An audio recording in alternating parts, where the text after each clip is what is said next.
Hello guys, দেখতে পারছেন কত সুন্দরভাবে সবুজভাবে ফুটে আছে আমাদের সেই সরষা ক্ষেত। এটা এখনো কতক ভুঁয়ে ফুল ফুটেছে, কিন্তু এগুলো তো এখনো ফোটে নাই। আর কিছুদিন যেতে হবে, 10-15 দিন গেলে ফুল ফুটে যাবে। 2-1টা করে ফুটছে এখন, ওই দেখেন।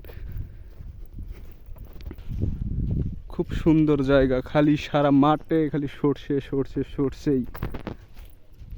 সর্ষে 2 রকমের আছে, যেগুলোতে ফুল ফুটেছে এগুলো কিন্তু মাগি সর্ষে, ঠিক আছে।